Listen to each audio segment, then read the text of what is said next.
महाराज जी के आज के विशेषांक में रक्षा सूत्र परिवार के सभी सदस्यों का हार्दिक स्वागत है। बाबा जी के भक्तों को राम राम। जब भी संकट का क्षण उपस्थित होता था, उन्हें बाबा जी की सहायता सदैव ही प्राप्त हो जाती थी। शुक्ला के लिए अपनी बड़ी पुत्री के विवाह का प्रबंध करना सबसे बड़ी समस्या थी। उनके पास ना तो पैसा था और ना किसी संबंधी से ही पैसा मिलने की आशा थी। सारा पैसा बाबा जी और उनके भक्तों से ही प्राप्त हुआ। दूसरी कन्या जो उसी आयु के लगभग की थी, उसका भी विवाह होना था। उपयुक्त परिवार में विवाह तय करना, खर्च के लिए पैसों का प्रबंध करना, यह शुक्ला से नहीं हो सकता था। बाबा जी ने इन सब चीज़ों में उनकी सहायता की और दूसरी कन्या का भी विवाह संपन्न हो गया। परिवार का उत्तरदायित्व अपने कंधे पर संभालते हुए भी शुक्ला का ध्यान व्यापार की ओर कम, संन्यस्त जीवन की ओर अधिक था। बाबा जी ने उन्हें निराश नहीं किया। बाबा जी ने उन्हें सन्यासी के जीवन का पूरा आनंद प्रदान किया। वे तीर्थ यात्राओं में गए, मंदिरों में दर्शन किए और धार्मिक स्थानों की यात्राएं भी की। तीर्थ स्थलों में पारंपरिक विधि से पूजा अर्चना और दान आदि भी किए। उनके स्तर और कोटि के लोग जो भी अधिक से अधिक धार्मिक क्रियाओं को संपन्न कर पुण्यार्जन कर सकते थे, वह सब उन्हें प्राप्त हुए। 1960 में उनकी प्रथम अर्थात यात्रा बाबा जी के साथ केदारनाथ, बद्रीनाथ, गंगोत्री, गौमुख, हरिद्वार और ऋषिकेश के लिए हुई। यात्रा के सारे खर्चे और प्रबंध की चिंता बाबा जी को ही करनी थी। जब वे यात्रा पर थे, तब उनके परिवार के भरण पोषण के लिए कहाँ से धन आता, इस नए यात्री के लिए यह सर्वाधिक जटिल समस्या थी। वर्षों से शिखर पर पहुंचने की तैयारी और योजनाओं को परिवार के उत्तरदायित्व और हित की चिंता ने पूरी तैयारी को समाप्त करने का भय उत्पन्न कर दिया था।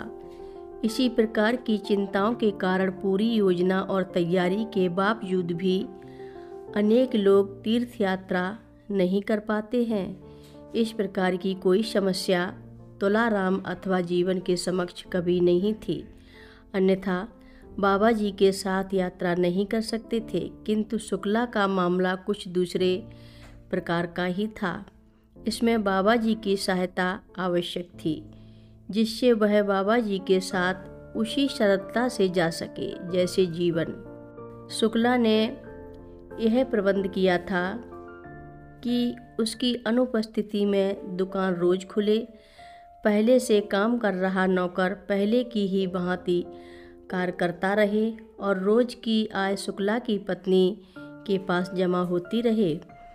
इस व्यवस्था में किसी परिवर्तन की आवश्यकता नहीं थी।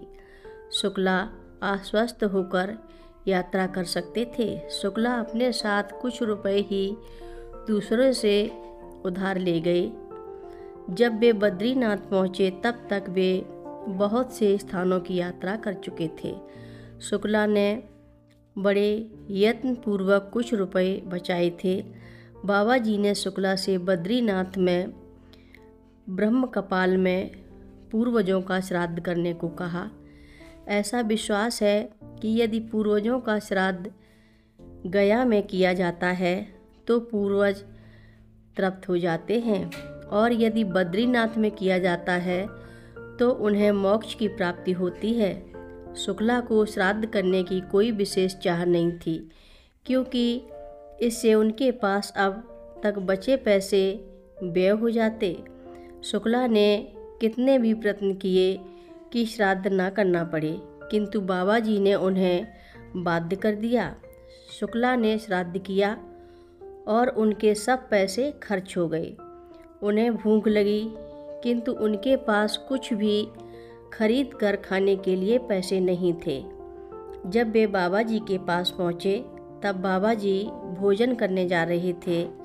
बाबा जी ने थोड़ा सा भोजन अपने लिए निकाल लिया और शेष भोजन शुक्ला को यह कहते हुए दिया कि खाओ, तुम भूख के मारे मरे जा रहे हो। तुम सदैव अपने लिए भोजन की चिंता करते हो, दूसरे के भोजन की नहीं। तुम्हारे घर के सभी पितृ भूखे हैं, उनकी तुम्हें चिंता नहीं है। तुम्हें सिर्फ अपना ही पेट भरना है, तो लो खाते जाओ।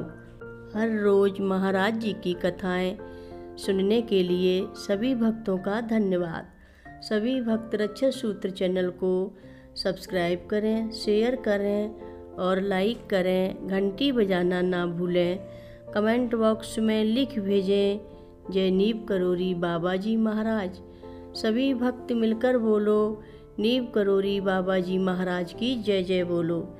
सिद्धि माता की जय जय बोलो।